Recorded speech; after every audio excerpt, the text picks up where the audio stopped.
ఈరోజు ఏడపల్లి వార్తా ఐక్య రైతు సంఘం ఆఫీసులో కామ్రేడ్ ఎమ్లపల్లి కిరణ్ కుమార్ 5వ వర్ధంతి సభ జరుపుకోవడం జరుగుతున్నది. తను 1991లో పార్టీ అవసరాల రీత్యా తను ఏదైతే పార్టీ కోసం పనిచేస్తున్న టైంలో బాంబు బస్టర్ అయి పేలిపోయి తను మరణించడం జరిగింది. తనకు అప్పటికి 21 సంవత్సరము.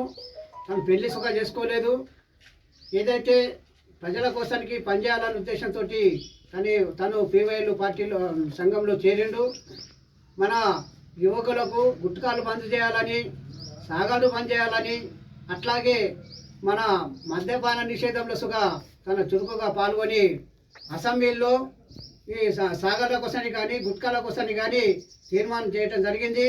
యువత పెడదోరు పట్టకుండా మంచి లక్షణాలతో నడవాలని ప్రగతిశీల యువజన సంఘంని ఏర్పాటు చేయడం జరిగింది. ఏది ఏమైనా 35 ఏళ్ల సంది తను యువకుడుగా ఉన్నప్పుడైనా పేద ప్రజల కోసానికి పనిచేసిన వాడు ఎప్పటికీ మర్చిపోరు. సమాజంలో ఈరోజు తీసుకొస్తున్న మన కేంద్ర రాష్ట్ర ప్రభుత్వాలు అనేక ప్రజా వ్యతిరేక విధానాలు అవలంబిస్తున్నారు.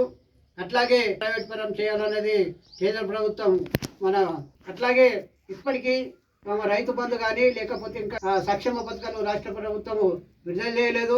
2000 పింఛన్ నుంచి 4000 పింఛన్ సుఖ ఇస్తామన్నారు, ఇప్పటికి ఇవ్వలేదు. అట్లాగే కొత్త వాళ్ళ సుఖ పింఛన్ ఇస్తామన్నా ఇవ్వలేదు. ఎందుకంటే అనేక సమస్యలపైన ఏదైతే కమ్యూనిస్ట్ పార్టీ మన ప్రజా ఉద్యమాలు చేస్తున్నదో అది ప్రజలు ఉన్నంతసేపు, పేదోళ్ళు ఉన్నంతసేపు ఈ ఎర్రజెండా పార్టీ నిలకడ ఉంటుందని భావిస్తున్నాం. పెడదోరి పట్టకుండా యువత సుఖ తన బాటలో అఖిల భారత ఐక్య రైతు సంఘం నుంచి సుఖ కోరుతున్నాం.